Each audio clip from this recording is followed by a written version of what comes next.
Y ayer hablábamos de que ese embolismo no necesariamente es de tipo hemático, o sea, no tiene que ser un coágulo de sangre, vaya, como dice la gente. Un coágulo de sangre. Pues sí. Bueno, sí, en principio, porque pudiera ser otra cosa que un coágulo, pero no son fisiológicas. Por ejemplo, cuando Valeria quería hacer panqueques y la masa se le hacía unos grumos así, ¿verdad? Podría decir que eran coágulos de masa de panqueques. Ya, bueno, ahora no sé en el más allá, tal vez las cosas no están mejor. La masa de galletas que hacía. ¿Ok? Sí, como el del más allá, entonces tal vez.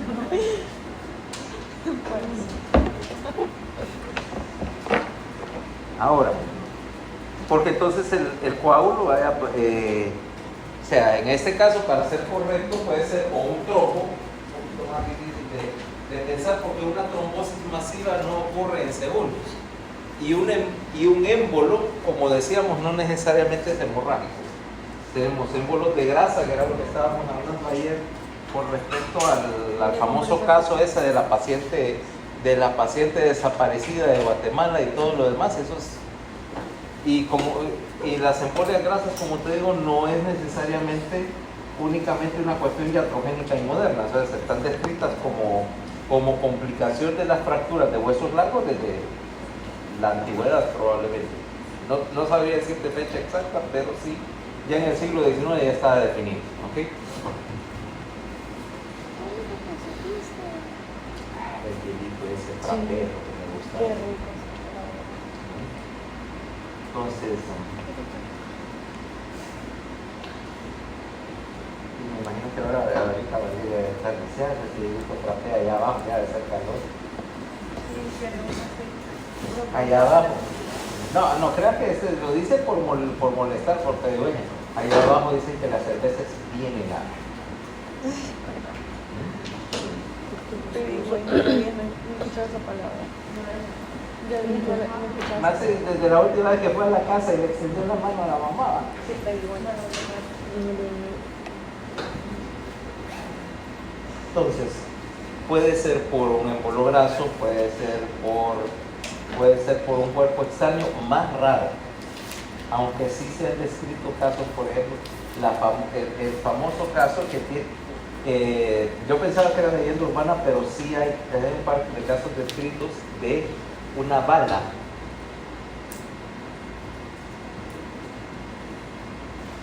paciente es herido de bala. La bala queda cerca de la pared de una vena grande. Eventualmente, como es un objeto metálico con una pared delgada, erosiona, entra a la vena, emboliza y es llevada por el flujo hacia proximal y se va a trabar a uno de los al circuito pulmonar. Es raro, ¿okay? O es embolizado por una arteria, nada es raro. Igualmente por una arteria y llevado a distal y va a bloquear algún punto donde más estrecho que como te digo, son un par de cuestiones que uno cree por lo inverosímil del caso que es cuento de camino, pero está documentado. No, o sea, no, la bala no se la ganó necesariamente por mala suerte. La bala se lo merecía, lo que no se merecía era que se le embolizara. Sí, o sea, ¿me entiendes? En teoría, la idea es que cualquier cosa que te bloquea la circulación te puede causar choque si hay obstrucción de un vaso suficientemente grande para causar un efecto hemodinámico, o sea, aumentar esencialmente la resistencia periférica, se aumenta hacia el infinito, ¿va? Ahora, ¿qué esperas que hacerle? ¿Qué le pongo a ese paciente para resolver el problema?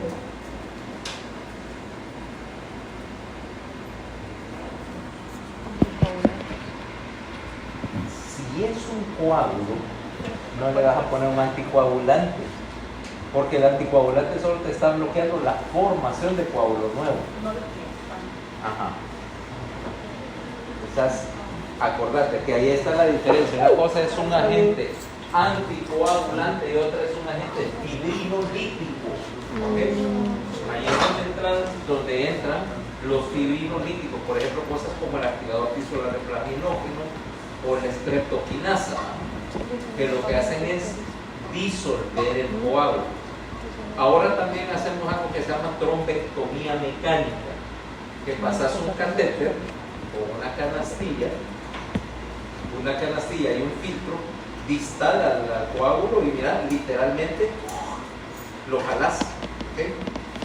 Inyectas un poquito de TPA o algo así y jalás el coágulo, o sea, estás desatorando, literalmente un desatorador de tapones, ¿okay? Un destapacaños, así es lo que es.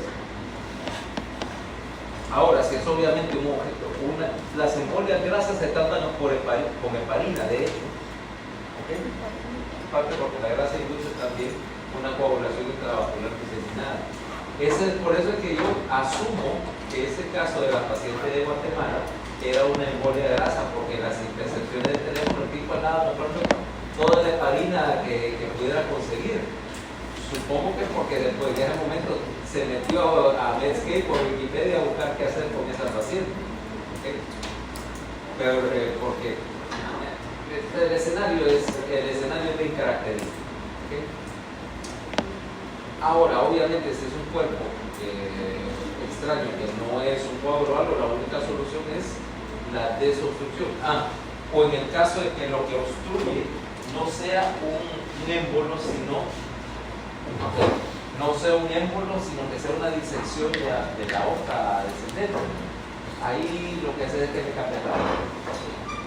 Literalmente le cambian la aorta, o sea, quitas el segmento disecado y agarras una prótesis aórtica, es un tubo así de un material sintético, un tejido que se llama Gore-Tex, y básicamente le ponen la aorta nueva. Cierto. Es una tubería, tiene los puntos donde basan las famosas, las mesentéricas, las renales, las intercostales, etc. O sea, literalmente es un recambio de la aorta. Conste, la probabilidad de que el paciente sobreviva a un estrago de esos no son muy buenos. De por sí ya estaba mal cuando empezó y literalmente le vas a ir a cambiar la aorta, o sea, no es una reparación chiquita, pero bueno, se puede. Lo interesante es que esas disecciones o las neurismas directamente de la aorta, la clavicular y la técnica quirúrgica la diseñó un cirujano de Houston, uno de los fundadores de la cirugía cardiovascular, que se llama Michael Pillay.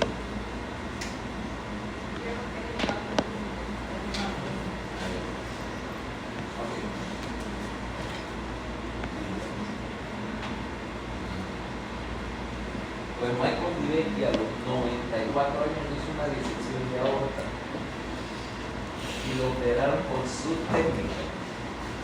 Sobrevivió. O sea, literalmente inventó el procedimiento que le salvó el pellejo. Llegó a los 101 años, si no recuerdo bien. Bueno, imagínate que fue el que le enseñó cirugía cardiovascular a Barnard, que hizo el que hacía los trasplantes de corazón a ese grado. Pues, y él inventó las técnicas que después lanzaron en el Perú. Entonces, es una cosa súper involucrada, como te puedas imaginar. En cirugía cardiotorácica creo que es solamente hay un procedimiento más involucrado, que es obviamente hacer un trasplante cardíaco o un trasplante corazón-pulmón, que es técnicamente un poquito más sencillo que solo trasplantar corazón. Es más fácil trasplantar corazón y pulmón juntos que solo corazón. ¿Sabes por qué? Porque tenés que hacer dos anastomosis miembros. Una es la arteria pulmonar. Y acordate que no necesariamente son del mismo diámetro, que tiene que hacerla coincidir. Y que por supuesto la anastomosis te quede así, no te quede rotada o torcida, porque si no, no sirve. Y dos, En un trasplante ortoscópico de corazón, solo corazón, las 4 venas pulmonares no las pegas, sino que te quitas la desembocadura pulmonar en una tapita. Pues te van las 4 y eso tenés que usarlo la aurícula derecha. Y eso no es tan sencillo, tenés que empezar de atrás para adelante, así, a coser la desembocadura derecha, perdón, izquierda. La desembocadura para que quede así. Y eso tiene que quedar hermético. Porque si no vas a tener un grave problema. Entonces, si metes todo el bloque corazón-pulmón, esa conexión no va a ser, tenés que conectar las 2 cavas y la aorta. Y la tráquea, por supuesto, ahora tenemos que cambiar la tráquea, pero es más fácil porque además lo que te fríe en un trasplante de corazón es que la dinámica circulatoria del lado derecho tiene que coincidir. Suponete que vos tenés una hipertensión pulmonar y tu presión media de la arteria pulmonar es de 20-25 y yo que tengo una presión pulmonar más baja y circuito derecho trabaja bajo menos presión, bruscamente te lo pongo a vos que manejar la resistencia y mi ventrículo no está adaptado, pero después de todo el movimiento del trasplante, no está adaptado a manejar esas presiones pulmonares y el ventrículo derecho se va en un corazón 300 hasta el derecho. En cambio, si te equipamos con el pulmón, como es toda una unidad, que es más fácil que adaptes la dinámica ventilatoria, la vas a adaptar más tranquilamente porque eso lo puedes manejar con el ventilador. O sea, es menos difícil. Hay menos variables. Hay menos variables y hay menos condiciones. Pero entonces solo conectar. Entonces, la aorta, las cavas y la tráquea. Y me entiendes, es más fácil conectar la cava son más la aorta, más resistente. Técnicamente es más fácil.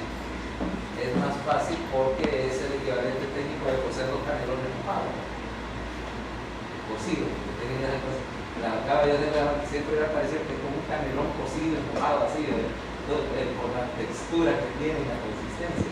Pero es más, por lo menos es grandecito y vos estás viendo lo que estás haciendo, no necesitas microscopio para suturar. Si no te imaginas pegar la aorta, tal vez la puedes pegar más distal justo antes de la salida de la subclavia, versus pegarla justo después de esa transformar y que no le esté un ortotópico de solo corazón.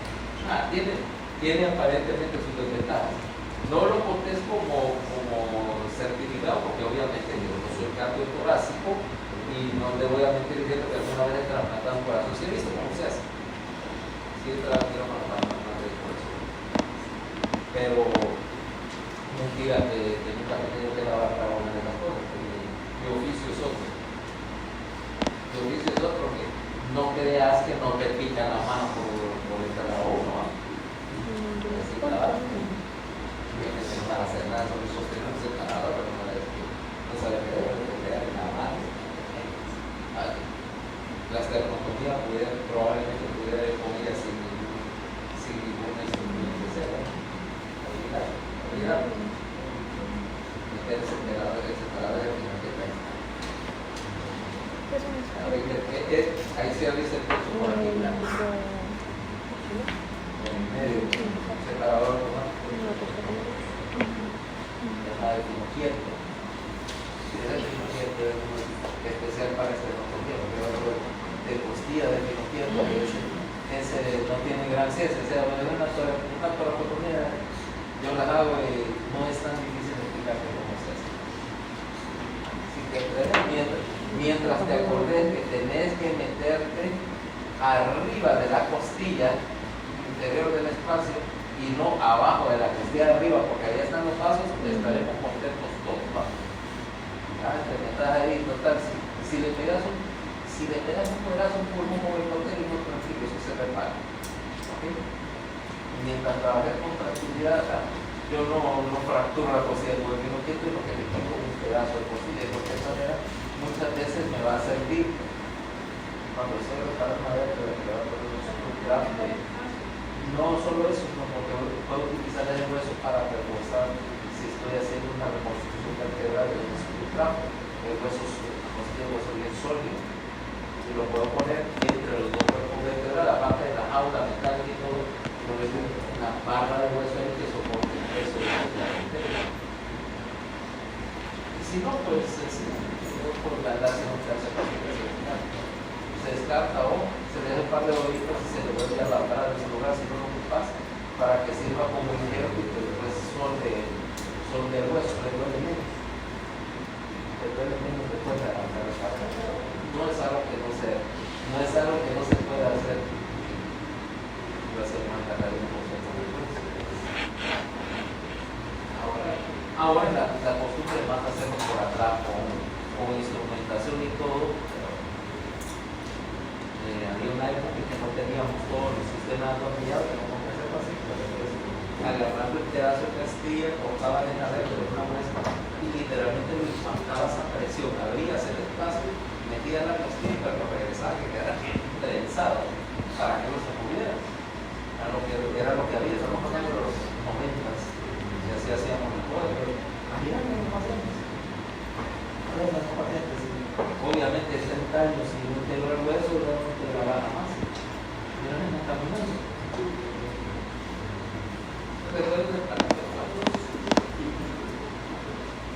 ¿Era eso o una silla de ruedas? Y ganas. Bueno, la otra manera de que tengas una obstrucción, más que obstrucción, es restricción. Restricción porque en una obstrucción el problema es que tenés imposibilidad para completar la sístole, ¿verdad? Como que yo quiera apretar esto, la botella está tapada, o sea, nada. De la Coca-Cola no va a ir a ningún lado, afortunadamente para conservarla, porque si era abierta.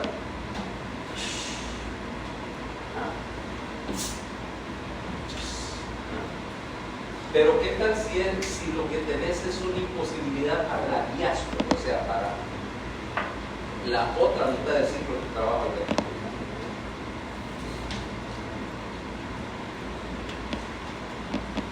Y alguien diría que ahí lo que tenemos más bien es una restricción de una obstrucción. Si me voy a poner así como místico con unas palabras, eso más que de obstrucción es restricción. O sea, hay algo que me está impidiendo el llenado ventricular y puede pasar por dos cosas. Uno, por un taponamiento pericárdico, ¿sí? En el cual obviamente el saco pericárdico, que no es elástico, está lleno de líquido y no me permite que haya diástole.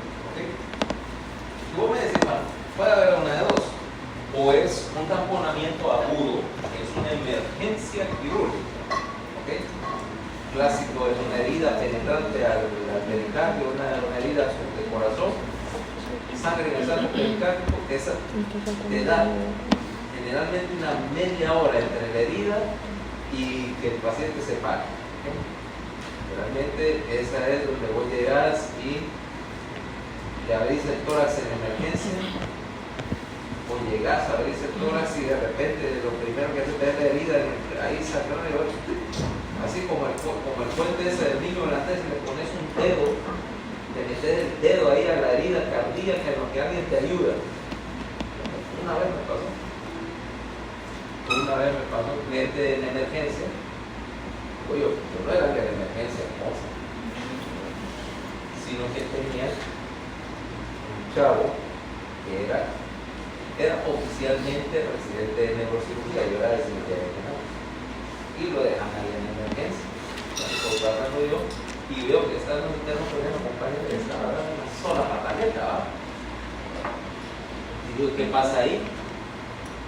Y entonces veo que el cliente tiene una heridita aquí, mira, y solo diga, súbame al paciente, súbame, que lo suba, subirlo, ¿va? Como esté. Y yo le voy diciendo, mira, esa es una penetrante cardíaca, conseguí una caja de corazonía y una técnica de anestesia, le puso el tubo, el paciente estaba tocado. Así, mira, de un solo y a ponerle el dedo en la cuestión y solo, ¿va? Porque ni siquiera había subido, no había salido sin ayudante, ni me vestí ni nada, solo con la bata. fulano tal que era el cirujano cardiotorácico del hospital Escalada, que por ejemplo tiene un carácter de demonio, ¿va? Ok, entonces ya llega aquel, así que por suerte no andaba muy bien. ¿Qué estás haciendo? No, mire, no maestra, aquí tengo una penetrante cardíaca, me parece que el ventrículo izquierdo tengo el dedo puesto ahí, porque estaba taponado. Solo de ahí tengo para. Espérate, me voy a lavar. No, vale que sea eso, ¿no? No, cuando él llega el presidente tercero, sí, es una penetración cardíaca, pues por eso es sacar dedos. Pero no, ahí sí, por lo menos, no me regañan, no, buena idea, algo, o sea, imprudente eso por andarte metiendo suelto, pero era eso, se moría. Si no se va a morir acá abajo, el interior tuyo está bueno. Lo único que vaya a andar de aventado, porque si no estuviéramos nosotros, que no sé cuánto ibas a tener que estar ahí viendo qué hacías, ¿no? Pero como yo era famoso por andar intentando cosas, ya nadie le sorprendía. Si total, si no fuera la gente aburrida, que solo hace lo que está en el manual, ya se va. Inventar, por ejemplo, una sonda. Se acabaron las sondas para poner en las toracotomías en el hospital del pueblo.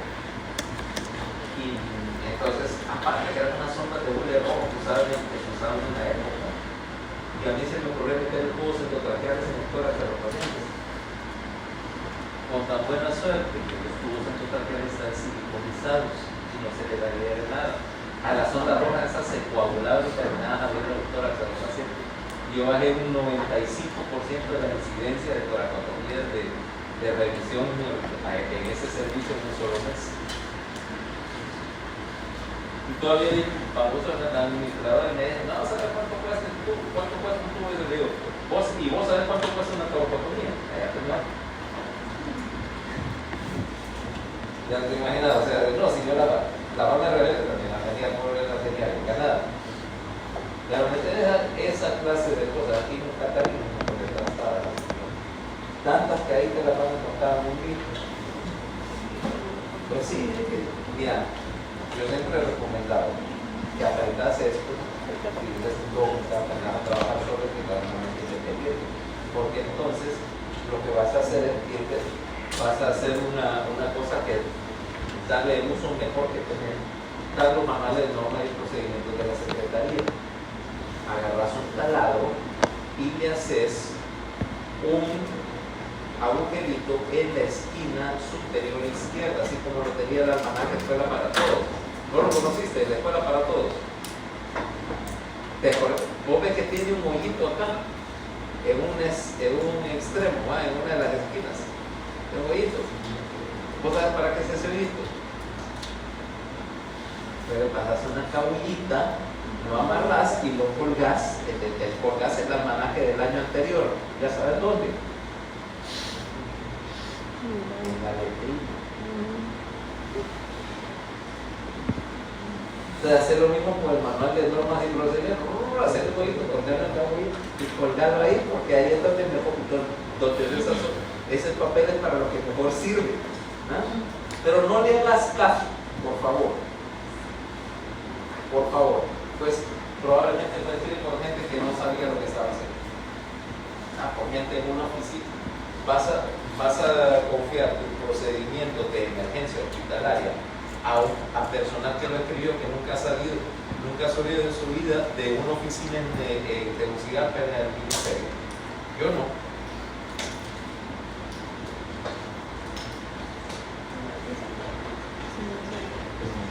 Además, porque seguís a ciegas, es más malo, vas a hacer todo como receta de cocina, y la receta de cocina no son buenas en medicina.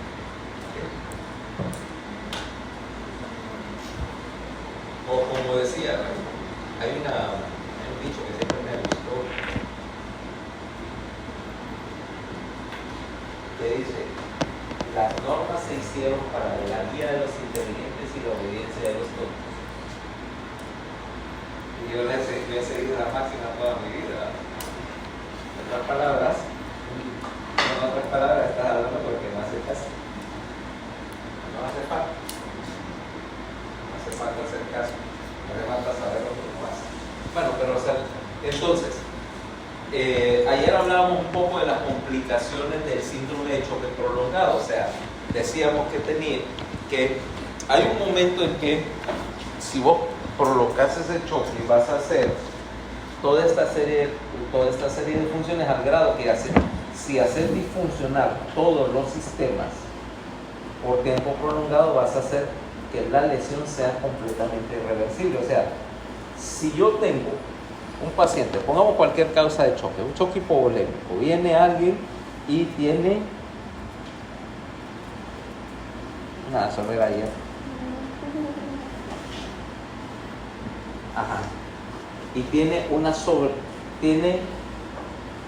causa estándar de choque hipovolémico. Por ejemplo, llega al hospital, como decíamos, con una herida penetrante del tórax o de abdomen por palo. Y vos decís, bueno, costó 5 o 6 horas sacarlo del choque.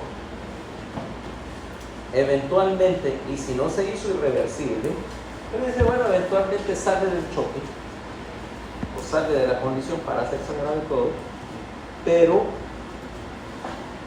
no mejora y eventualmente se muere una de las complicaciones. O sea, existe una lesión irreversible a pesar de que la hipovolemia la repusiste, porque eventualmente lograste ponerte al día y pasarle suficiente líquidos o suficiente sangre como para decir, no, ya no está chocado, ya está hemodinámicamente ya.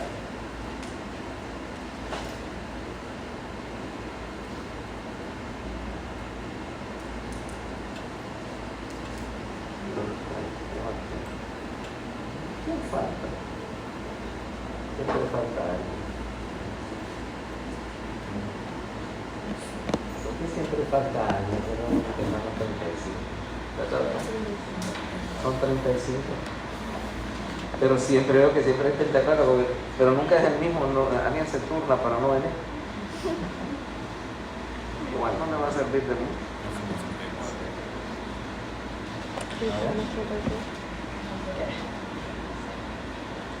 No, son 35, lo que pasa es que no, ya vi qué es lo que pasa, no es que falte gente, es alguien que no sabe contar.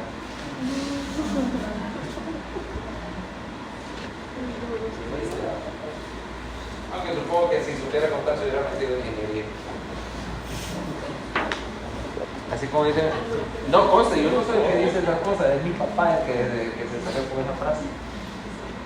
Sí, mira, una vez, allá en Tegucigalpa, la facultad, aquí está el hospital de escuela, en el Boulevard Soyapa, aquí está la facultad, cruzas un puente y aquí hay el supermercado de la colonia, uno de los grandes. Pues una vez, estando yo de estudiante, pasé con el equipo de que su mamá me pidió que le llevara tal cosa, digo, aquí hay un supermercado cruzando el puente, vamos a ir a ver. Entonces, vamos con un par de cositas. Y entonces la primera caja decía, caja rápida, 10 artículos o menos. Dicho sea de paso, aquí está el supermercado, cruzando el Boulevard Soyapa está el plantel de la ENE. Entonces, caja rápida, se va metiendo un tipo con una carreta así cargada, que se rebata en la caja rápida, bloqueando todo. Papá venía detrás y dice, vea aquello, eso lo dice, ese o es ingeniero y no sabe leer, o es médico y no sabe contar. Clásica respuesta ácida. No, por eso no estoy ingeniería porque no puedo contar. Medicina. Y estudiaste medicina. Sin saber que tenías que por lo menos de vez en cuando tenías que contar algunas cosas. Después me encuentro con física y ¿qué? Ajá. Y eso que todavía no hemos entrado. Bueno, pero ahorita vamos para respiratorio. Hay que saber calcular algunas cositas. O sea que, desgraciadamente te mintieron. Sí hay que saber contar, pero no mucho. Sí. A Valeria le hubiera gustado eso, creo que le gustaban las matemáticas. ¿No? Bruce. Mira, ya habla de ella misma en el pasado, ya está coming to terms con la situación. Coming to terms de que lo está manifestando. Ajá. Ok, entonces, Ay, ¿por qué no me ¿cuál es? Acuérdate de las 5 complicaciones del shock. Síndrome de distrés respiratorio del adulto, que es la más problemática, acuérdate, cuando la permeabilidad vascular cambie y el pulmón se va a llenar. 2, eventualmente la hipoxia por hipoperfusión del circuito pulmonar causa 2 cosas. Uno es disminuir la producción de surfactante, todos los alveolos se pegan el uno al otro. 2, como no hay surfactante, la difusión del oxígeno disminuye, por lo tanto tenés un trastorno de la difusión, tenés un trastorno de la altistensibilidad pulmonar con un pulmón lleno de, con un intersticio lleno de líquido, y tenés un trastorno también de la resistencia de la vía aérea, porque los alveolos, ahora al colapsarse necesitas una diferencia de presión más grande para volverlos a abrir. Resultado, todas esas, de hecho, ese síndrome de distrés respiratorio, eventualmente, en un tiempo se reconocía como pulmón de choque, ¿ya? Ahora se llama SIRPA o SIDRA, ¿ok? Que dice que hay criterios para definirlo. Mira, síntomas respiratorios presentes la primera semana, dentro de los primeros 7 días de la lesión que causó el choque. 2, opacidades bilaterales en la radiografía del tórax, ¿okay? Patrón así como el reticular. Y 3, deterioro de la oxigenación, o sea, por compromiso de la difusión.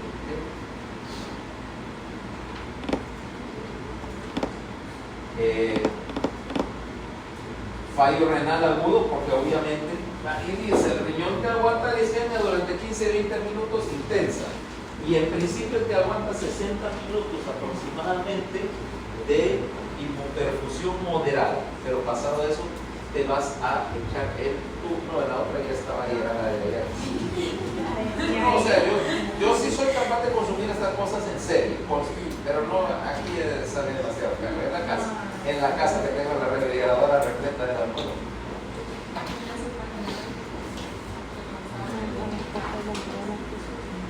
Ajá. Sí, la que está al lado del. También. Lo importante es que esté la refrigeradora ahí con suficiente líquido para no tener problemas de hidratación.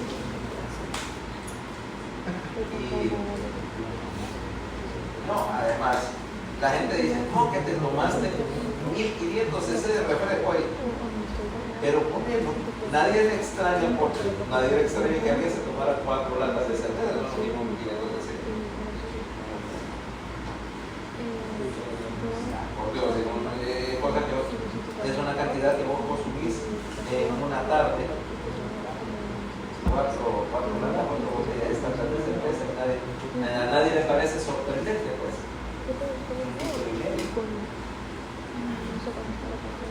Ajá, o 3 de ellas es 1 litro, y 1 litro es lo que contiene.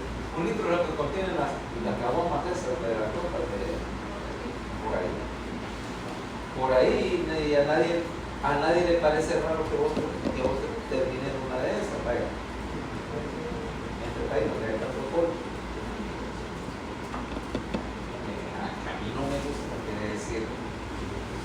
quiere decir que no sea una maravilla. Y para ese efecto yo estaría mañana a esta hora, probablemente esté con un cubetazo, pero de refresco. O sea, la misma cosa, una cubeta con hielo y una Coca-Cola de 2 litros o de 1,5 litros mientras estoy en mi oficina. Que no consume alcohol no quiere decir que sea anhidro. ¿Okay?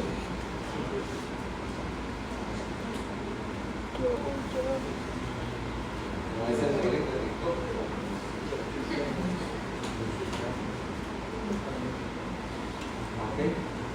Entonces, pasado ese tiempo, lo que vas a desarrollar principalmente es una necrosis aguda del túbulo.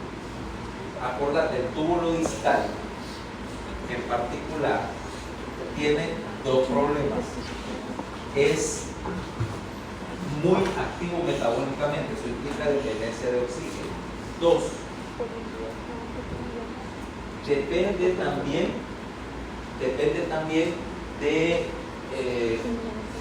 el flujo sanguíneo renal, que es inhibido por los mediadores de la fase inflamatoria. En un choque séptico en particular, esa liberación de mediadores lo que te va a hacer es vasoconstricción de la arteriola renal aferente. Entonces vas a hacer flujo sanguíneo a toda la nefrona. Acordate, el penacho de vasos que va por el glomérulo, de ahí baja para el túbulo. O sea que si cortas el flujo del glomérulo, también estás cortando el túbulo. Resultado, vas a hacer primero, en la primera fase del choque, lo que tienes es paciente que tiene una oliguria, ¿verdad? No orina porque no está fluyendo nada por el glomérulo. Pero en la segunda fase, cuando restituís el flujo, el problema es que el paciente ahora filtra pero no puede recuperar, entonces no puede concentrar la orina y estás perdiendo electrolitos y vas a hacer una barbaridad de diferentes lesiones: incapacidad para concentrar la orina, pérdidas urinarias de electrolitos, por ejemplo, un riñón que pierde sodio, que pierde potasio, una excreción de creatinina alta, pero aún así retención de creatinina, porque la excreción no va a ser proporcional al flujo sanguíneo, etc. Y por último, la úlcera digestiva, pues ya la veremos en su respectivo capítulo. Ayer hablamos de los mecanismos que te activaban la cascada de coagulación. Entonces, resultado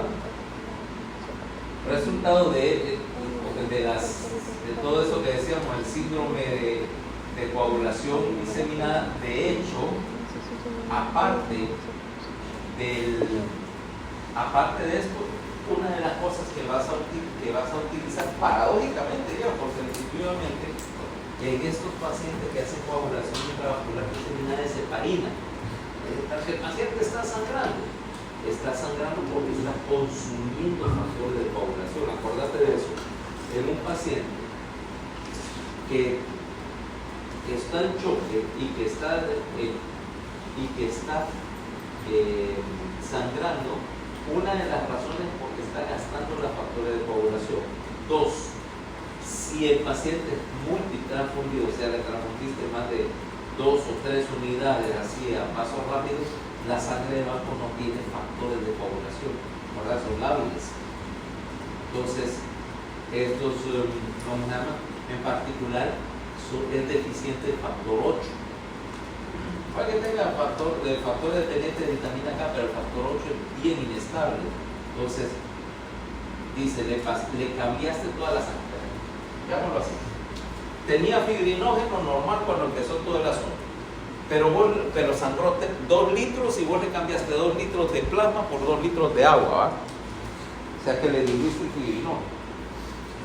Luego, siguió sangrando y dice, no, ya no le pasemos más suero, ¿va? Porque si no vamos a diluir anómalamente todo, vamos a pasarle sangre del banco, obviamente del banco, o glóbulos rojos de plasma, pues a veces vienen separados dependiendo de cómo lo tengan en hospital. Pero eso no tiene factores de coagulación, o sea que le diluiste aún más el fibrinógeno. Lo está consumiendo porque tiene algo que lo haga sangrar. Ajá.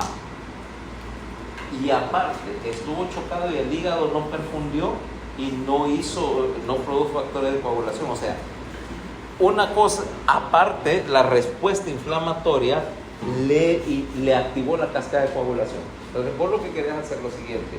1, reponerle fibrinógeno.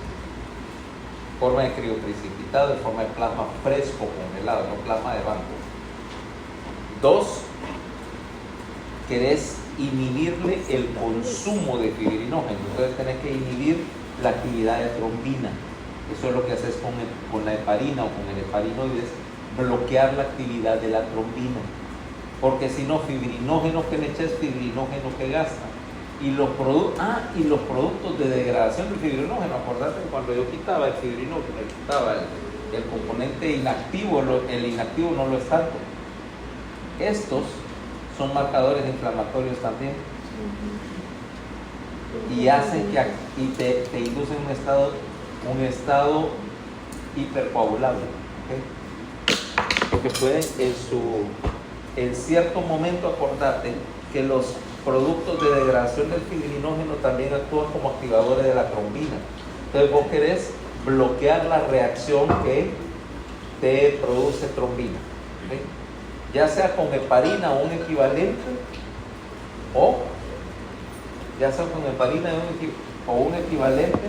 o de alguna manera parando la actividad de trombina, ¿okay? Entonces uno dice, pero ¿por qué está sangrando? Y le meto un anticoagulante y deja de sangrar. Porque estaba sangrando, porque estabas quemando todo el sistema de coagulación en cuestiones que no ayudan, ¿no? Lo moderas al principio es contraintuitivo, yo no entendía la verdad que es eso, ¿por qué le vas a poner heparina? Ya está sangrando, yo no quiero que sangre más, ¿no? Pero es por eso, ¿no? Es por eso, para evitar que siga quemando todos los factores de coagulación en donde no es necesario y no haya para cuando realmente lo necesitas, ¿no? Ok, entonces, entendido todo eso. Bueno, entonces cambiemos de tema. Solo por molestar, ya que estamos acá.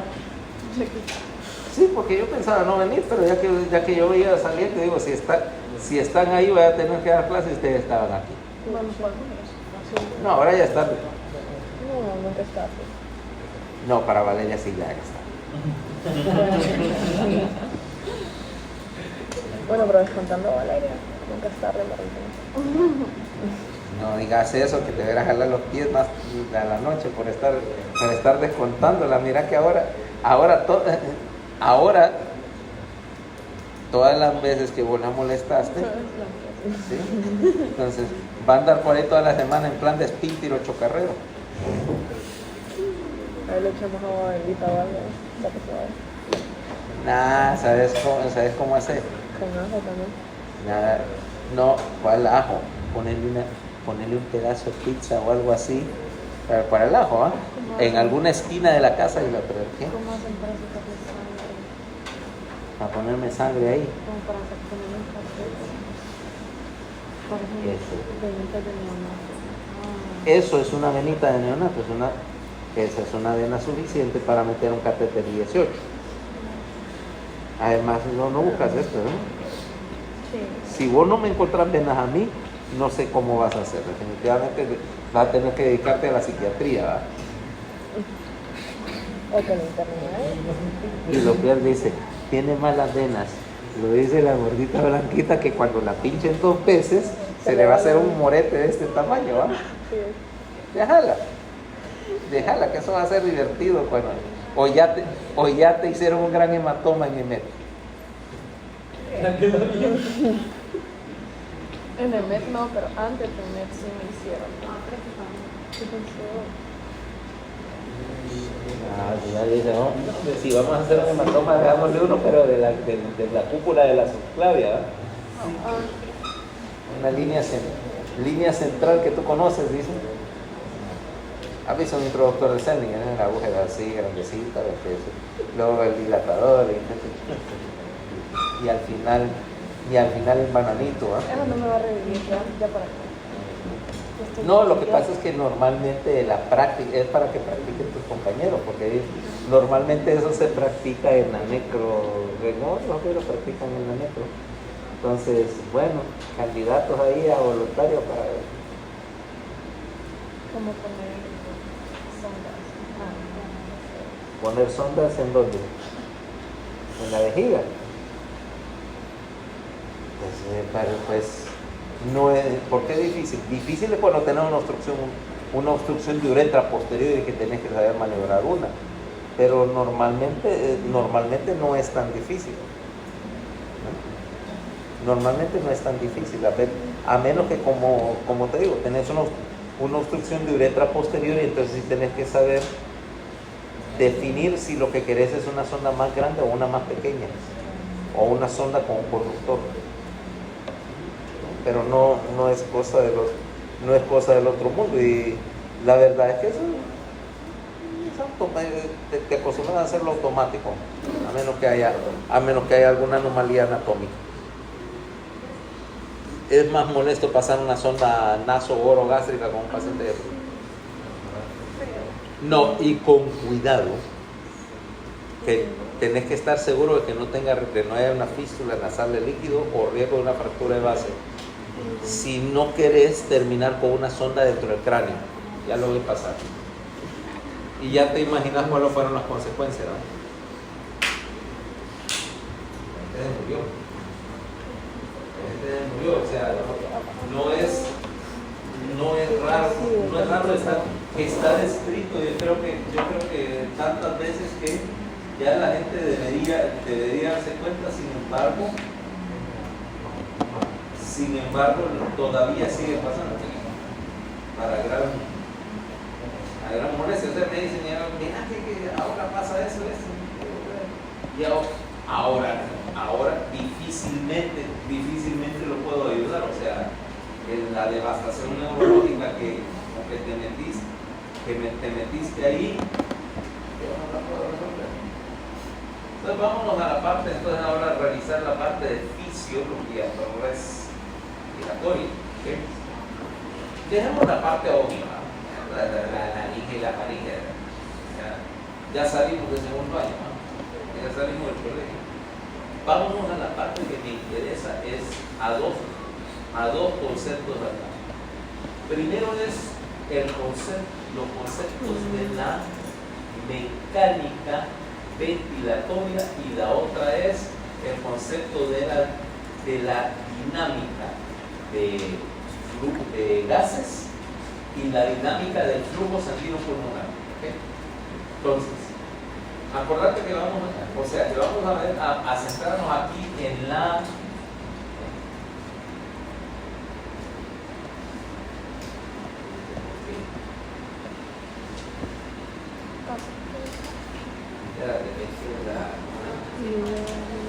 no, lo que te digo es que porque cada vez que toco acá. Es que queda tener doble clic para que. Sí, o sea, como que se. Sí. Mira, cuando lo toco, Dale clic hacia allá. ahí se supone, ¿ah? Sí, ahí. Ya no entiendo. No es que yo quisiera moverlo para acá.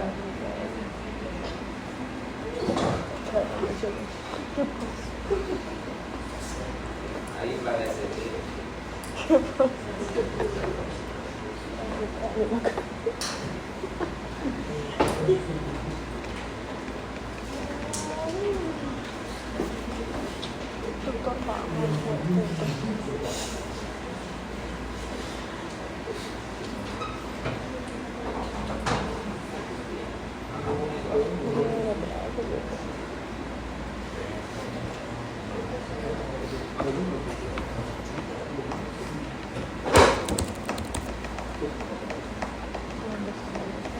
No sé.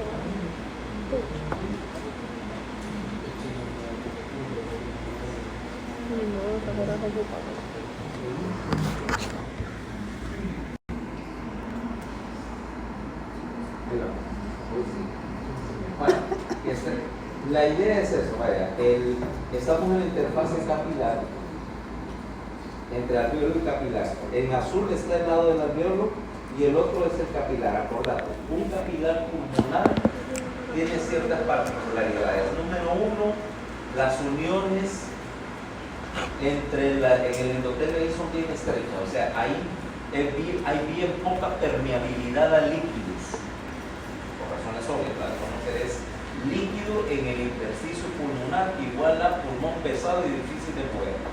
¿Ah? Y dos, pulmón que no difunde. Entonces tenés un capilar pulmonar Y ese capilar pulmonar, obviamente ahí solo hay membrana basal y la membrana basal está reducida a su mínima expresión y el endotelio obviamente plano, está plano como sea posible. Del lado de la luz alveolar vamos a tener dos tipos de neumocitos, el tipo 1 que es plano y que es permeable al gas, y el tipo 2 que es el que está produciendo surfactante. Acordate, el surfactante lo que quiere es reducir la tensión superficial de una pequeña capa de líquido. Ahora déjame ver, hay un pequeño detalle.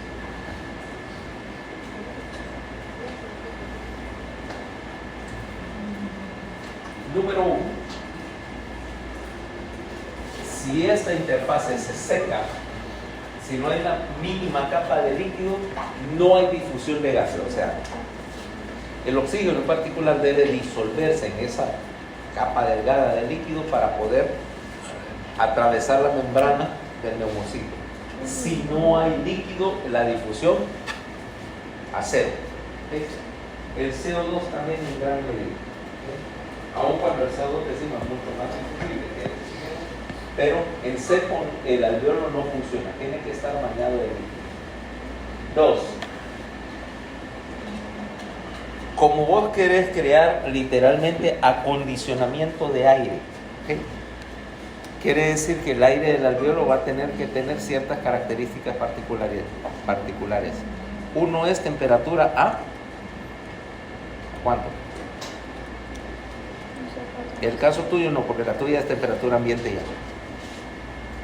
Pero en el caso, por ejemplo, de Andrea, ¿a qué temperatura está el aire alveolar de Andrea? El aire ahí dentro de esos pulmoncitos nicotínicos, ¿no? ¿A qué temperatura está? 37 grados. Sí, porque mira, te voy a explicar, todas las ecuaciones de las que vamos a hablar dependen de ciertas condiciones ambientales. Una es 37.3 grados. 2. ¿Qué porcentaje de saturación de humedad hay en el aire de tus alveolos? ¿Qué tanta humedad hay en el alveolo? Ahí es donde viene la idea del acondicionamiento de aire interno.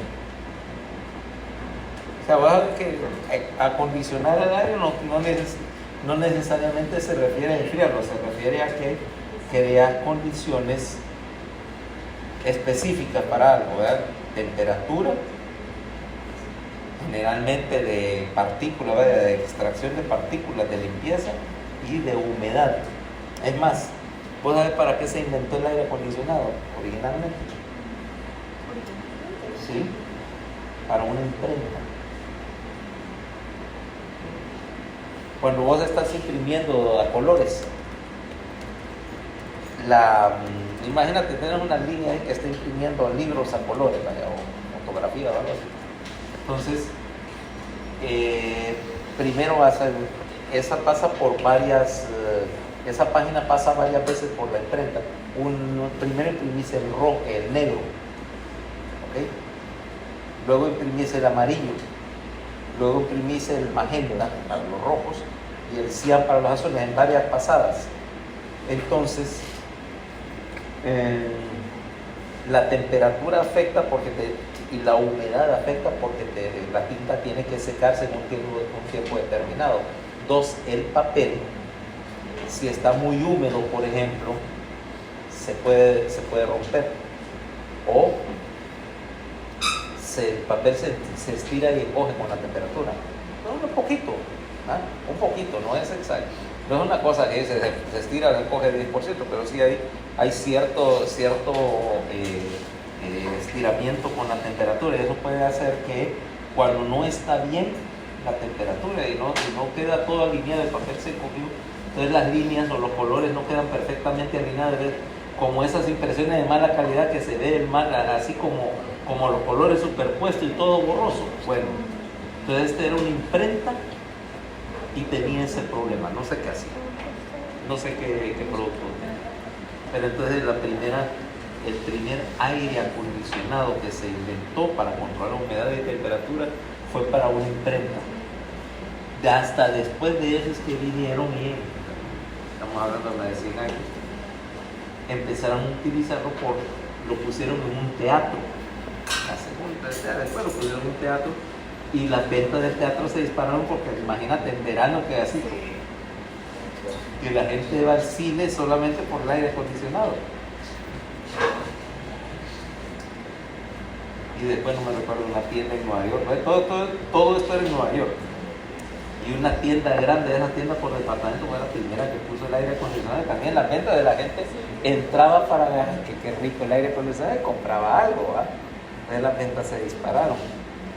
Las universidades, por ejemplo, con aire acondicionado se hacen más populares, ¿no? Sí, o sea, quien quiera recibir clase allá en la ciudad, ¿no?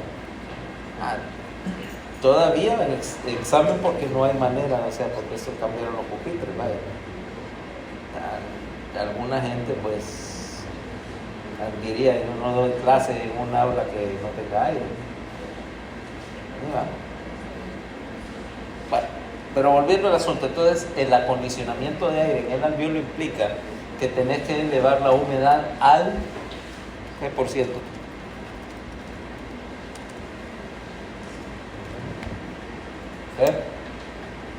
Saturación de humedad en el aire alveolar.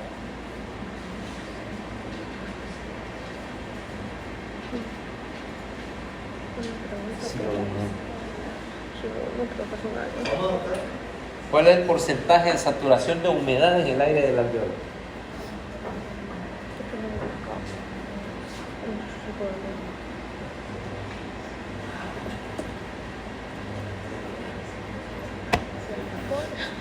Es el 100% de la capacidad. Acordate que la capacidad del aire para sostener humedad depende de la presión atmosférica y de la temperatura, ¿no? Por eso es que vos venís y ahorita dices, está nublado, todo va a llover porque la presión atmosférica y la temperatura son tales que solo soportan cierta cantidad de vapor de agua. Todo el que sobra se precipita y llueve, ¿no? Llueve o se convierte en niebla.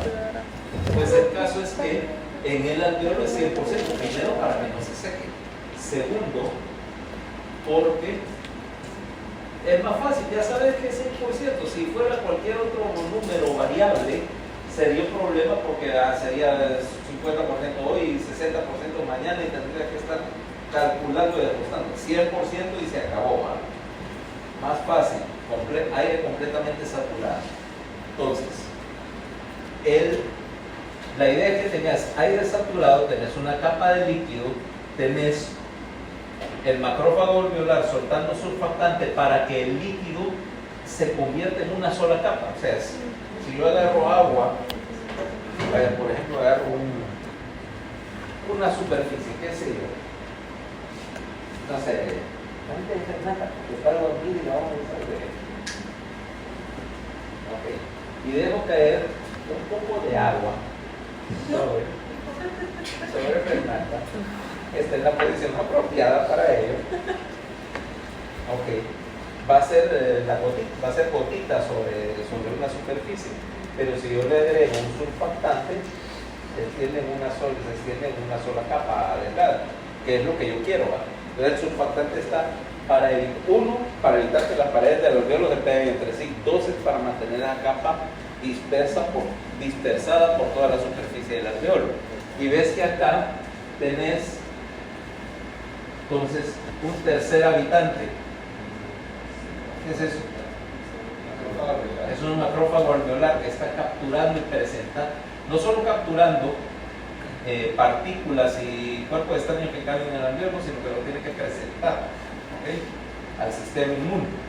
Entonces, esa es la interfase. Ahí vas a tener una interfase entre gas y sangre, ¿va? Para ser técnicamente correcto. Entonces, si nos vamos para acá, hablamos un poquito vamos de la parte de sangre ahí, de la circulación. ¿Okay? La circulación y la ventilación.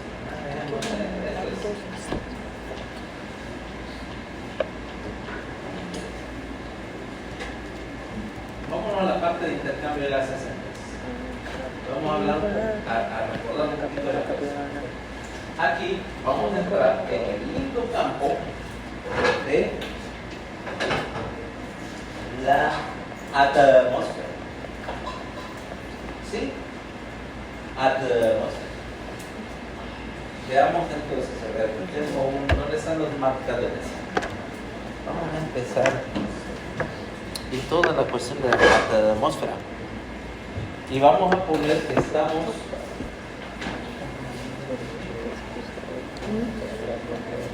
aquí y aquí tenemos, vamos a ver qué tal me sale el video.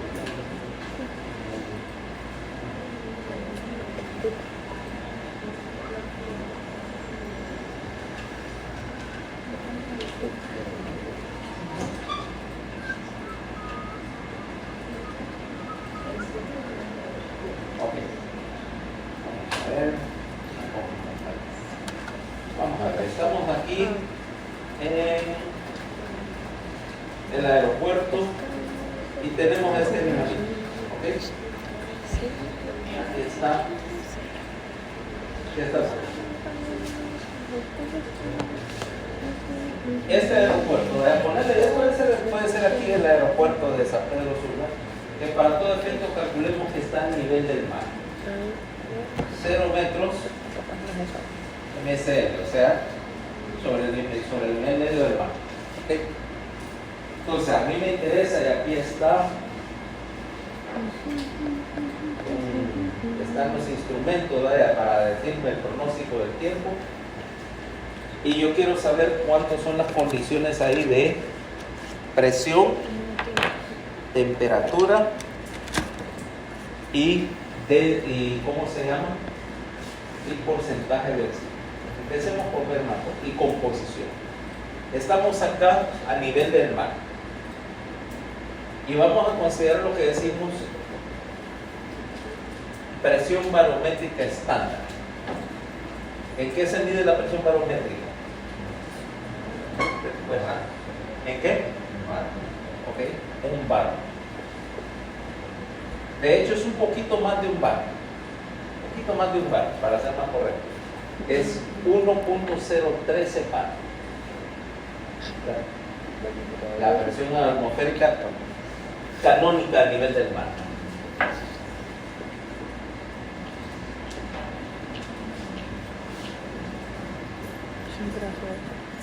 Hectopascales, es lo mismo.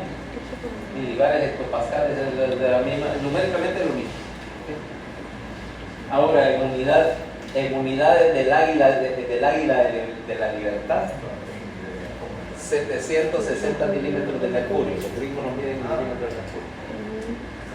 Bueno, de hecho no en milímetros, pero lo puedes encontrar, pero al fin y al cabo vamos a hablar en milímetros de mercurio porque es una unidad que también podemos ver fisiológicamente, o sea, para simplificar una conversión. 29.92 pulgadas de mercurio. ¿Ok? ¿Ok? De hecho, como vos estás aquí sentado en la cabina, lo primero que vas a hacer, aparte de ponerte el cinturón, es el altímetro del avión. Aquí tiene una perillita, una ventanita donde está la presión atmosférica.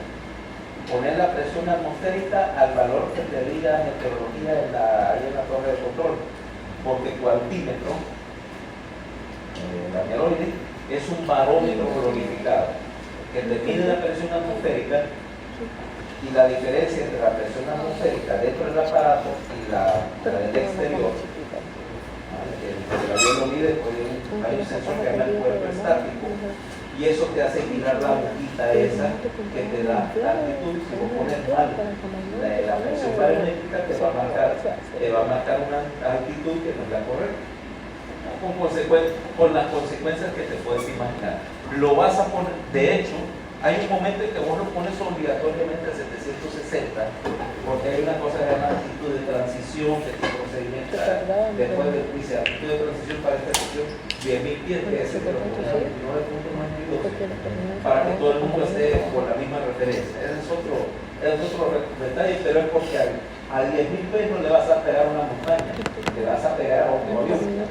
Pero bueno, lo que me interesa es este número, 760 milímetros de mercurio, ¿ok? Vamos a usar esa unidad, como te digo, puedo usar cualquiera que querrás, pero usemos una que conozcamos. La temperatura, aquí en el aeropuerto, vamos a decir que la temperatura estándar, 20 grados centígrados. ¿Okay? 20 grados centígrados para efectos atmosféricos. ¿No? La humedad relativa o la saturación de humedad y la presión de vapor de agua va a variar. ¿Okay? Pero en general es bajo. ¿Por qué? Ahí, por supuesto, yo no necesito oxígeno, ¿eh? Estoy a nivel del mar. Es más, se calor hoy.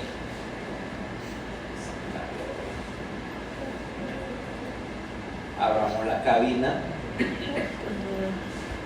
porque hace calor, ¿no? De hecho, no sé si abrir la cabina es una buena idea, porque el solazo que hace aquí en Lima probablemente me ve, con el casco puesto me vaya a cocinar, pero dame un caso y ponga ahí. Mantenudo. Ahora veamos, estás con la cabina abierta, estás respirando aire normal de la habitación, así como vos y yo ahorita. ¿De qué está compuesto el aire? ¿Cuánto? 78.9%. ¿Ok? Oxígeno, obviamente, el 20.9%. CO2.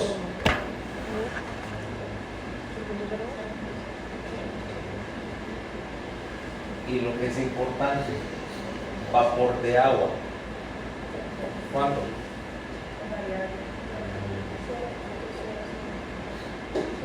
¿0.0 qué? 0.5%. Vamos a decir que esos son valores, están otros valores, otros, argón, etcétera. Hay otros gases en la atmósfera. CO2, ya lo puse. Ahora mira, esta es la mezcla de gases que compone el aire que respiramos.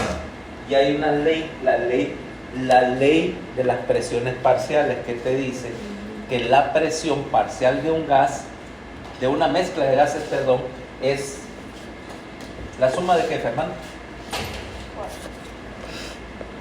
No le hagas como patito. No, o sea, ¿qué? Sí, pero es cuac. ¿Qué dice la ley de las presiones parciales de los gases?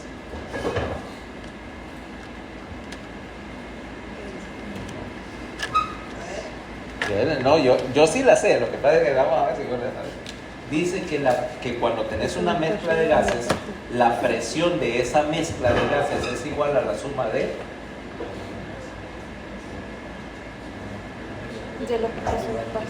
las presiones parciales de los gases que lo componen. ¿Okay? O sea que 760 milímetros de mercurio es la suma, es la suma de todas las presiones de eso. O sea que aquí esto igual a 100%, igual a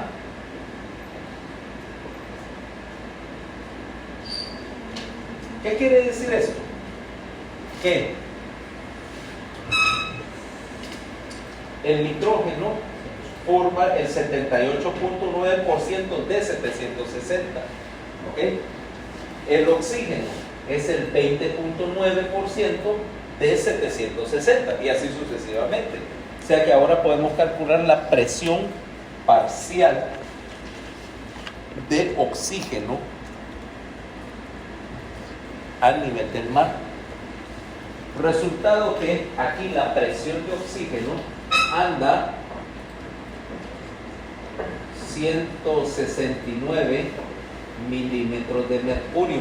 Esa es la presión de oxígeno del aire que estamos respirando acá. Y vamos a asumir que San Pedro Sula es prácticamente a nivel del mar. ¿Okay? O por lo menos la diferencia es demasiado poca para que me importe. Okay. Todo muy bien, ¿va? Entonces vamos a poner a poner entonces que ahorita estamos respirando y que, por supuesto, la presión parcial de agua, el vapor de agua, es 0.5, no 0.05%. 0.5% es como 3.8 más o menos milímetros de mercurio, presión de vapor de agua, ¿cabal? En la atmósfera que está respirando.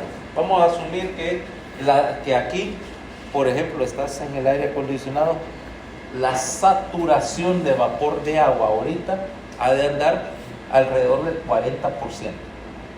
Porque el aire acondicionado no solamente te acondiciona enfriando, también te deshumidifica, ¿verdad? Te mantiene la humedad a un valor razonable, porque si imagínate que aquí tuvieras esta temperatura que es aceptable, pero que tuvieras humedad de 100%, sentirías frío y pegajoso. Es desagradable, o sea, sentirías un ambiente como de cueva. Si te gusta el ambiente de cueva, te voy a esa parte. No sé, a mí sí me gustan algunas. No sea, no que esté tan saturado que se siente el olor a moho, pero fíjate que yo soy antidiscotecas, en el sentido de que no me gusta. Pero la única vez que he ido a una discoteca que no era al aire libre y que no me daba claustrofobia era paradójicamente en una cueva. Déjame que te explique. Allá en Cuba era un pueblo en Trinidad de Cuba, entonces hay un cerro, el cerro hay un sistema de cavernas. Entonces vos tenés que subir al cerro y luego ahí está la entrada de la disco y luego la cueva desciende hacia el interior de la montaña. Pero lo que habían habilitado como discoteca, o sea, la cueva en sí, donde estaba el lugar, imagínate, cabría perfectamente una catedral, vaya. Imagínate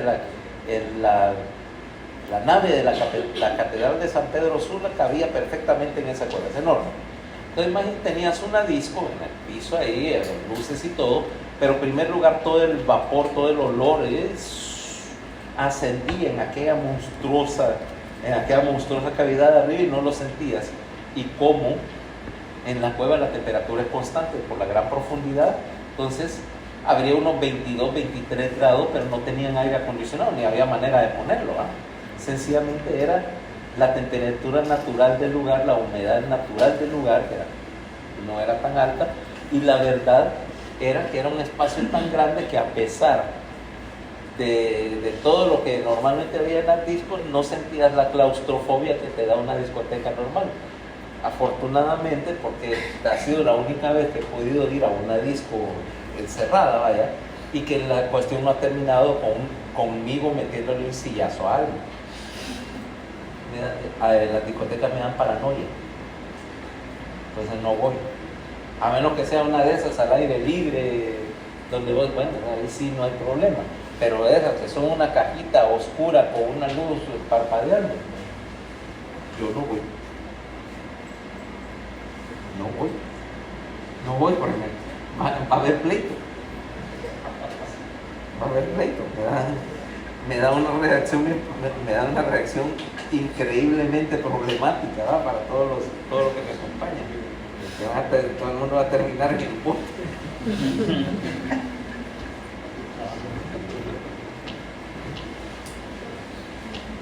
Ahí solo estamos esperando, después me tengo que comunicar con Valeria para ver cómo son las discos allá abajo, si son, bueno, no son al aire libre, pero sí, si son muy encerradas. Doctor, ¿eso tiene que ver con la síndrome de la discoteca que mencionaste? En gran parte. Es la gente, si tenés un síndrome de la discoteca, alguna gente reacciona, supongo que es un ambiente que encontrás amenazante y vos rapidito te pones al brinco. ¿Qué es No. el síndrome de la discoteca? ¿Nunca has ido a una discoteca? Sí. ¿O nunca fuiste? Pues bueno, tenés, mira, imagínate una discoteca, son un ambiente cerrado, tenés una sobrecarga sensorial, auditiva, obvio, ¿va? Y vamos a asumir que en la discoteca ponen música, ¿ok? En algunas ponen reggaetón. 2, el estímulo visual, para tener luces parpadeando, es oscuro y tener una luz parpadeando, un strobe en la cara. ¿Cabal? Es una sobrecarga táctil porque estás un montón de gente en la pista, así estás chocando, se están rozando contra vos y cuidado y no haya ningún mano suelta por ahí, ¿va? Pero si vos sabes que en la disco nunca falta alguien que se le quiere pasar de listo aprovechando la oscuridad. Ok, la sobrecarga olfatoria de todos los perfumes de 50 personas diferentes, más el olor a sudor y a bebidas y a todo lo demás revuelto, ¿va? O sea que básicamente te sobrecarga y claro, tu sistema no está acostumbrado a procesar todos esos estímulos a la vez, entonces rapidito te desorientas. Y la desorientación es a propósito, porque así el dueño de la discoteca te puede vender tragos de mala calidad a precios de bebida premium y te puede sumar la hora y la fecha, clonarte la tarjeta de hacer cualquier trasta de bonita, te vas a dar cuenta cuando firmas. Te vas a dar cuenta hasta que salgas de ahí o que te llegue el estado de cuenta de la tarjeta de crédito que te cobraron a saber qué cosas. Eso es a propósito, ¿va? Eso es a propósito. Entonces, aparte, alguna gente reacciona en esos ambientes, dice, está en un ambiente, sentir que todo es una amenaza potencial, entonces ahí vienen los botellazos, ¿no? Los botellazos, sillazos, manotazos, de todo. Las cachetadas y todo lo demás, o no sé qué más. Ok, ahora mira, vamos a ver. Ahí estás en la pista, pero supongamos que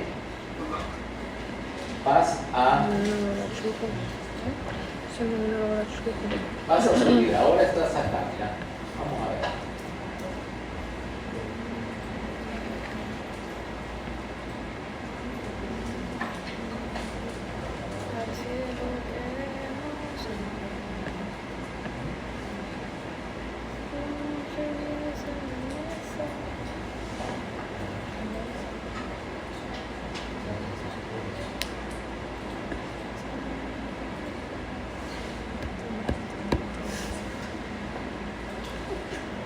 Ok. Ahora vas acá. Y tu altímetro está leyendo 60,000 pies. ¿Ok? Casi 20,000 metros. Lindo lugar para estar. Lindo lugar para estar. Ok.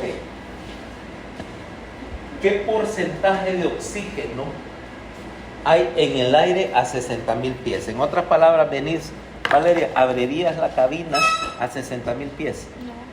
¿Por qué? Porque me va a llevar el aire. No, va subsónico, ok. Vamos a pensar que sí te puedes expulsar del avión supersónico, pero casi nadie sobrevive a eso. Vas a una velocidad tranquila, ok. No sé cómo, pero el aire el aire no es tanto lo que te molesta, fíjate. Bueno, yo nunca he abierto una cabina a esa altura, pero cuando salís, lo que te molesta más es el viento de la hélice cuando vas a estar agarrándote del ala para saltar. Te molesta el viento de la hélice, el viento del avión no. Como Tom Cruise. No. O por lo menos después de un par de veces que lo hace ya no te asusta. Ok. Pero ¿por qué no podés abrir la cabina? Porque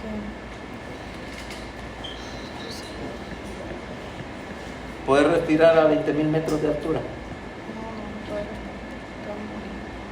Se puede. ¿Ok? O sea que necesitas ahí estar o con la cabina sellada y presurizada o tener que dar una máscara de oxígeno. Perdón, dije 20,000 metros. Ya la máscara de oxígeno no te ayuda, tienes que estar presurizado. ¿Ok? O usas un traje. Un traje sellado, ¿verdad? Es básicamente un traje de astronauta. ¿Ok? Pero entonces, ¿cuál es el problema? Si yo abro ahí, no sé, abro la cabina, o soy lo suficientemente bobo para quitarme la máscara de oxígeno en el momento. ¿Puedo respirar ahí? No. Resultado, hipoxia. A esa altura te toma 5 segundos con hipoxia. ¿Okay? Vaya, te lo voy a poner más bajo. Pongamos la mitad de esa altura, son 30.000 pies, 9.000 y pico metros. Igual a 9.000 metros, que está perfectamente dentro de la capacidad del avión. Un avión puede subir a 60.000. Estás cómodamente, el avión sigue avanzando, pero vos ya no puedes salir de la cabina. Ahí todavía te funciona usar una máscara. ¿Okay? No tienes que estar preocupado, pero andas una máscara, pero no te la puedes quitar porque ahí en 10 segundos perdés la conciencia. Ahora, ¿cuánto es el porcentaje de oxígeno a esa altura? ¿Cuánto? Porcentaje de oxígeno.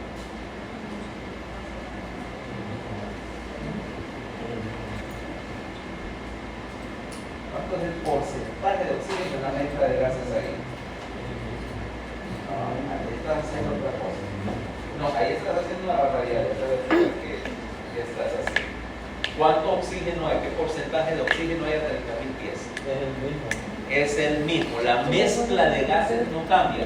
Lo que pasa es que la presión atmosférica acá es de 75 milímetros de mercurio. O sea que ahora la presión del oxígeno es el 20.9% de 75. Entonces, 15. Presión de oxígeno de 15 milímetros de mercurio no es suficiente para mantenerte con vida. Ahora, el aire es el mismo, solo que está a una presión diferente. Acordate de ese punto. Ok. Es más, como el punto de ebullición del agua depende de la presión barométrica, hay un límite. Se llama la línea de Armstrong, que está a 25.000 metros de altura, 75.000 pies. Por arriba, a esa altura, el punto de ebullición del agua es 37 grados. Resultado, el líquido que está en tus alvéolos empieza a hervir a temperatura corporal. Ahí puedes estar a 75.000 pies o a 75.000 kilómetros de altitud y es lo mismo. En cuanto llegues a esa línea, te morís. O sea, vas a tener compañía. Alguien divertido, por favor. Alguien divertido no, son tus compañeros, ya sabes qué esperar de ellos. Ni modo. Ahí. Ya supongo, ¿no? Esa no puede ser. Oh. Bueno.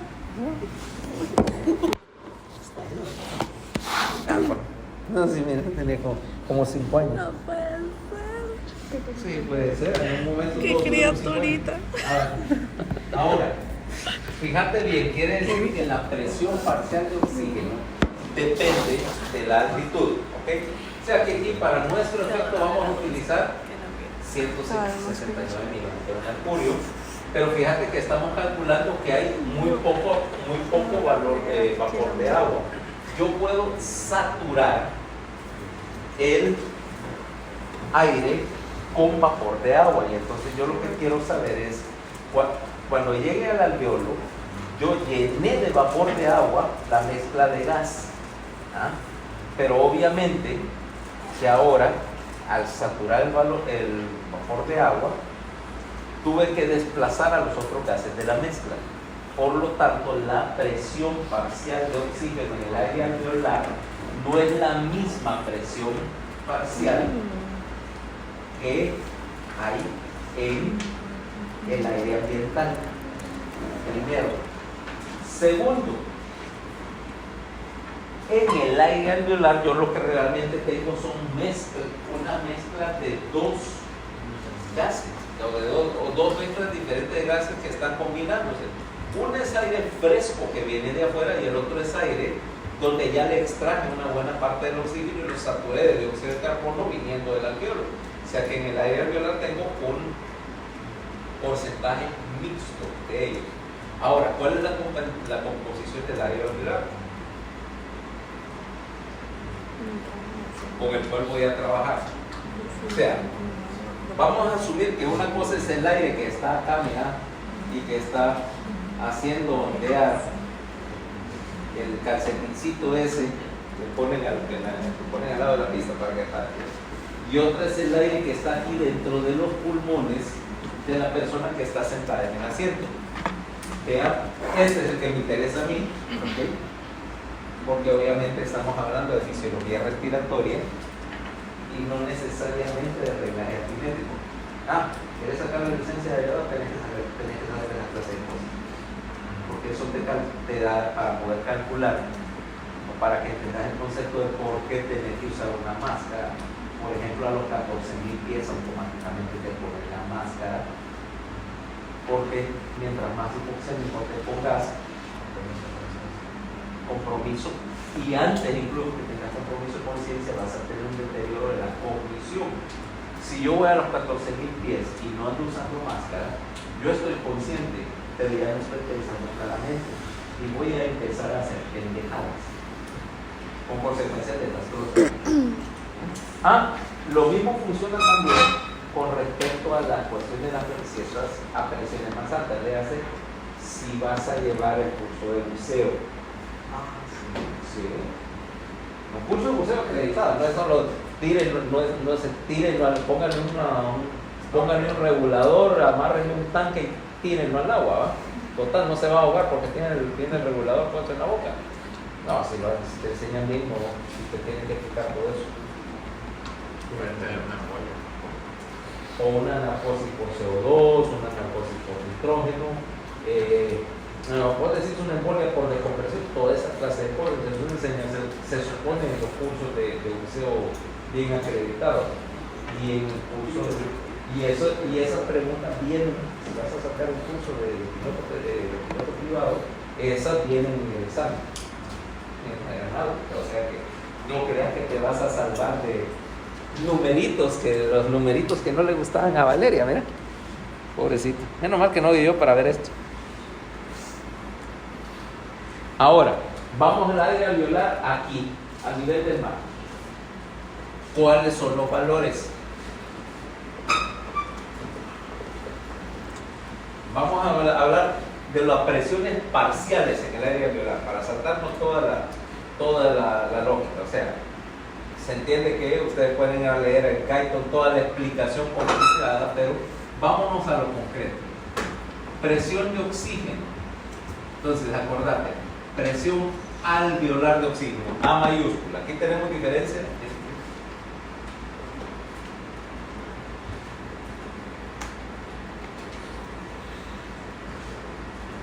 Alveolar de dióxido de carbono.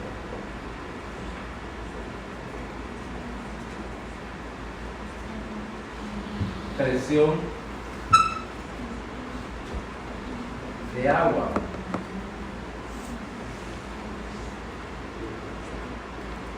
Mira la diferencia, que aquí la presión era como 3.8 y subió a 37 a expensas de desplazar oxígeno, alguna parte del dióxido de carbono. Aquí es más, porque obviamente estoy mezclando con el aire, con el CO2 que estoy excretando.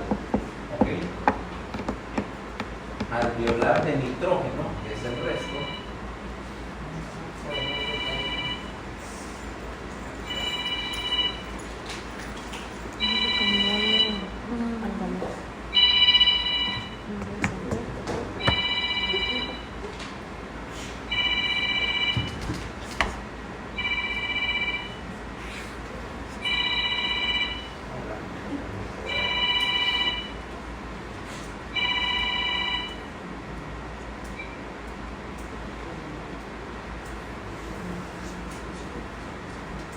¿Y contestó o no?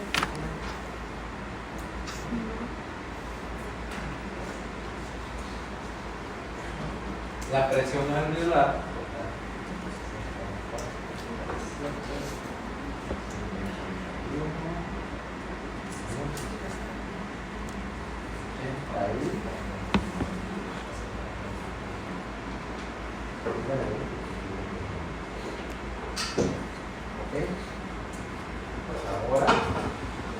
en 760, ¿verdad? Mira que la presión es la misma, pero la mezcla cambió. Ahora tenés una presión alveolar de oxígeno menor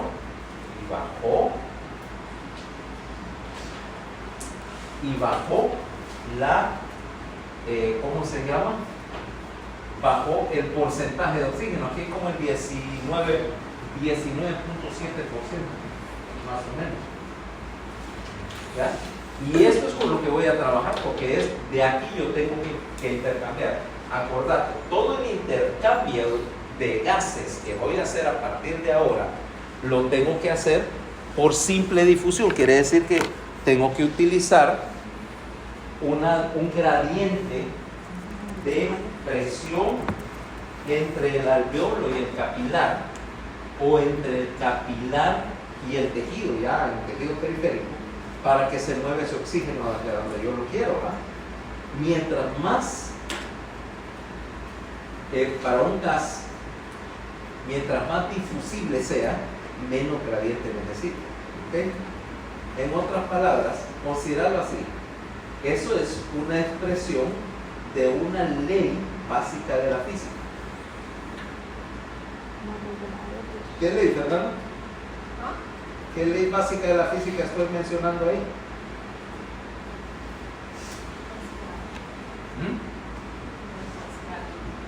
La ley de los ayotes.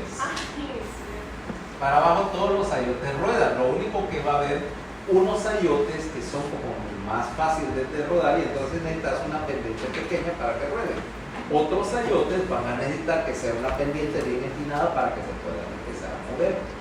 ¿Ok? Esa pendiente se refiere al gradiente que tenés.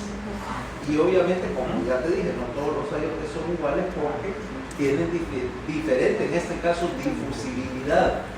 Como el CO2 es 20 veces más difusible que el oxígeno, van a necesitar un gradiente mucho menor que si vas a mover oxígeno, que es relativamente menos difusible. Y así para cualquier otro gas que quisiera mover, ¿no? Fuera nitrógeno, fuera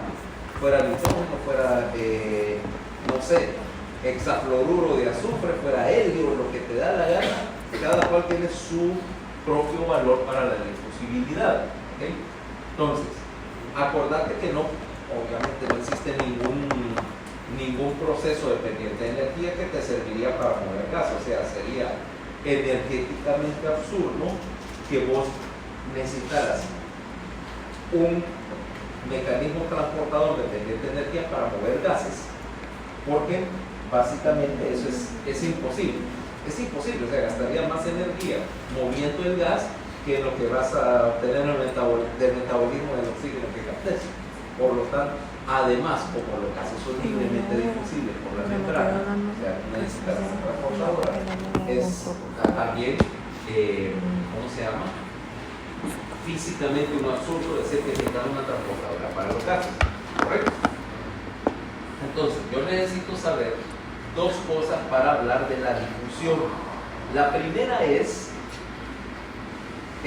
los valores alveolares. Ahora tenemos que ver cómo están las cosas del otro lado, o sea, en el lado del capilar. ¿Cuáles son los valores de la presión en el capilar arterial y el capilar venoso, tanto para, o sea, en el lado arterial, pero en el lado venoso del capilar, es mejor decirlo así, para oxígeno y dióxido de carbono, por lo menos, que son los que me interesan. Vapor de agua, pues obviamente no cuenta, pero me interesa en términos de cómo me afecta la mezcla de gases en el alveolo. A ver, no sé por qué. Ah, no, aquí está. El botador. Ahora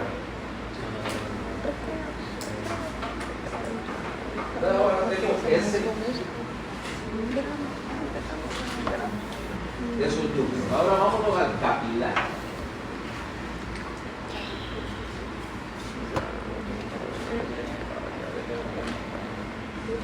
Vamos primero al lado venoso. Presión venosa de gases. Para la presión venosa de oxígeno. 40 milímetros de mercurio. Presión venosa de CO2, 45 milímetros de mercurio. ¿Ok? Eso es lo que me interesa. Mientras que, si yo, eso es lo que yo voy a obtener si, por ejemplo, yo agarro y tomo una muestra de una vena periférica.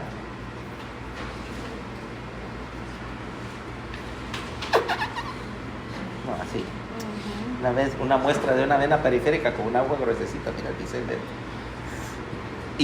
Y lo meto al gasómetro, ¿vale? Tengo en el laboratorio tengo un analizador de gases sanguíneos y me da esos dos valores. Ahora, diferente es el lado arterial. Vamos a ver. Presión arterial, fíjense, A minúscula. 104. Entonces vengo yo y busco una arteria y voy a tomar una muestra de sangre arterial. Nah, eso es muy fácil.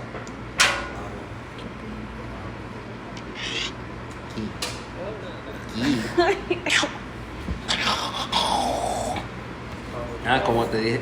Efectos. Yo aprendí. Audio. No, lo que pasa es que yo saqué el curso de cuidados intensivos en un hospital en Transilvania, no te preocupes. ¿Quién te manda? ¿Quién te manda a poner tu pescuecito? Yo que vos tendrías así, mira. Presión arterial de oxígeno es un poquito menor. Teóricamente deberías alcanzar el valor de equilibrio. Para la presión de CO2 sí, milímetros de mercurio. Y la presión arterial de oxígeno debería de ser de 104, pero no llega a 104. Vamos a subir. Para nuestro ejemplo, 96 milímetros de mercurio. ¿Por qué? Ya te lo voy a explicar. O sea, quiere decir que aunque la eliminación del CO2 es perfecta, para todo efecto práctico, completa, pero la captura del oxígeno no es completa. Ahora, eso quiere decir, vamos a ver que yo puedo calcular que 96 milímetros de mercurio quiere decir que no toda la hemoglobina captó oxígeno, o sea, que no toda la hemoglobina se saturó de oxígeno. Ahora, vámonos a ver esos valores y vamos con tu aparatito estándar. El oxímetro. ¿Sí? ¿Andas solo? No tiene baterías. ¿Y entonces para qué lo andas? Para que le ponga la batería. Está esperando que venga alguien ahí, se descuide y le vas a robar las baterías de su oxígeno. Así es. Yo quiero guardar todo, por eso, mira, por eso es que los maletincitos médicos son buenos porque tienen llave. Ok, pero si yo vengo, a vos no, porque a vos no te va a marcar cero, pero si yo vengo y te pongo el oxímetro, ¿qué valor de oximetría te da? De saturación. De saturación. Está como 98. 98. Los valores normales, fíjate. Ahora vamos a entrar en otro concepto, el de la saturación de oxígeno. Tenemos saturación arterial de oxígeno y su concepto muy relacionado que es saturación porcentual de oxígeno. Saturación arterial, bueno, vamos a equivalernos y dice, normalmente, fisiológicamente, 97-98% respirando aire de la habitación. Ahora, hay un concepto para decir presión, decíamos porcentaje de oxígeno, decíamos que el aire aquí ambiental es 20.9%, no, pues digamos 21%. Ese es un concepto que se llama la fracción inspirada de oxígeno. ¿Ok? O sea, ¿qué porcentaje de oxígeno hay en la mezcla de gases que estás respirando? Porque hasta ahorita hemos asumido aire ambiental, pero no sé, yo te traigo aquí un concentrado de oxígeno, una máscara de taque y una máscara de oxígeno y te digo, pones de respirar, un traje de oxígeno, Y puedo llevar a un valor más alto, a 21, 22, 25, 40%, 100% de oxígeno. Vaya, podría decir que estás respirando 100% de oxígeno, entonces la fracción de oxígeno en tu aire alveolar es 760 menos 30 y pico menos 40, son como 690 milímetros de mercurio de presión arterial, de presión alveolar de oxígeno si te pongo full 100% de oxígeno y flujo suficiente para literalmente lavar todo el dióxido de carbono, lavar todo el nitrógeno, desnitrogenarte completamente y hacerte respirar oxígeno puro. No es necesariamente la mejor de las ideas, ¿verdad? Porque tiene sus consecuencias, pero por lo menos por un periodo corto de tiempo yo pudiera tener a Fernanda respirando oxígeno puro, con un tanque y un sistema de alto flujo, que era lo que hacían con los coronosos cuando estaban en de alto flujo, cuando tenían una neumonía bien pegada. Ahora, Nelson.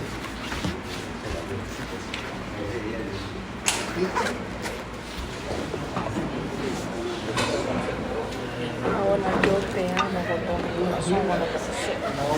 Hasta la vez.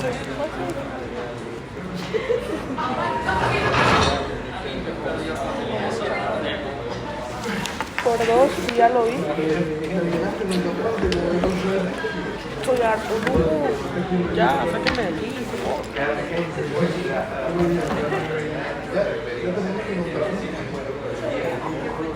Pero no puedo morir. Digo.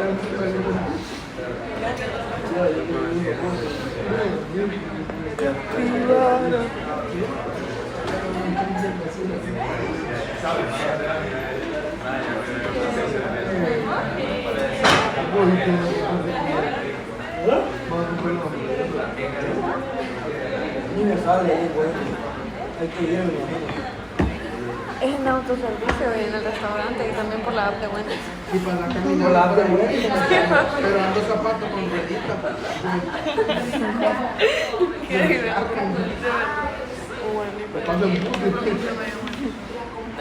Dos mushroom meals por 229. Qué rico. Las mushroom meals son lo mejor de la vida, las amo mucho. Tengo la mano helada. Ya, pero fue el último día.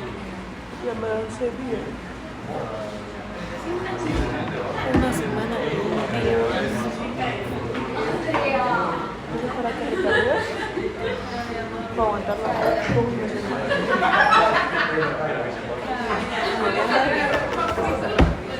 3 semanas de octubre y una semana de diciembre. 2 meses. Y de esos 2 meses son 4 días de la semana. O sea que tienes que quedar 32 días para hablar como un mes.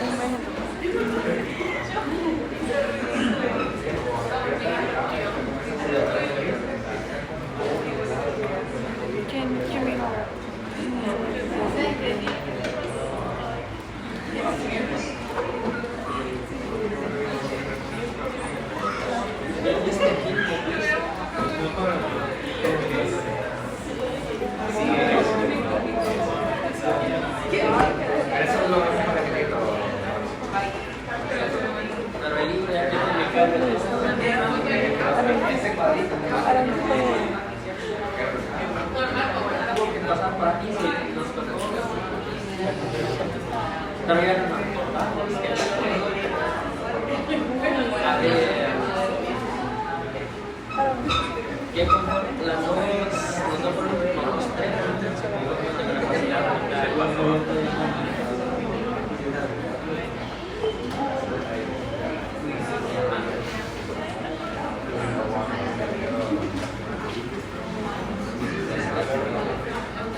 No, me cierro.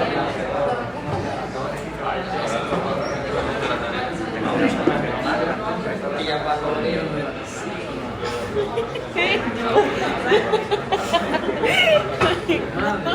Las conversaciones que uno escucha. No, mamá. Seguro que yo me aferré demasiado a esta vida.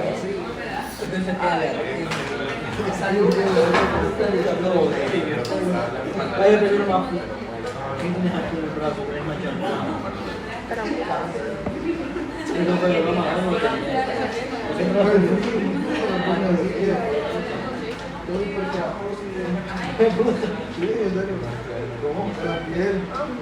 Yo me quiero ver como condado. tengo una piel costa. No, hay puta que está hablando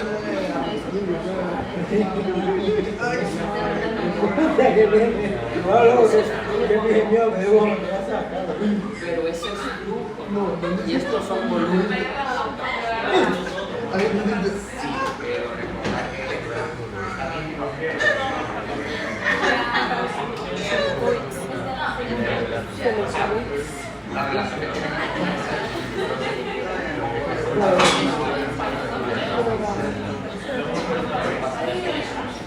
Capibara. ¿Cuánto dura la lasaña congelada? Puedo decir a mami que me va a pasar. Yo le dije a mi papi que me hiciera eso. Pero aquí a mami no me diga a mami que me va a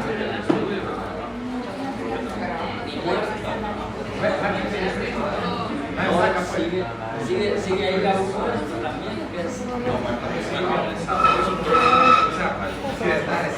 No puedo escribir, mami. Pero muy fuerte. Ay, mira que me compré todo. Ay, sí.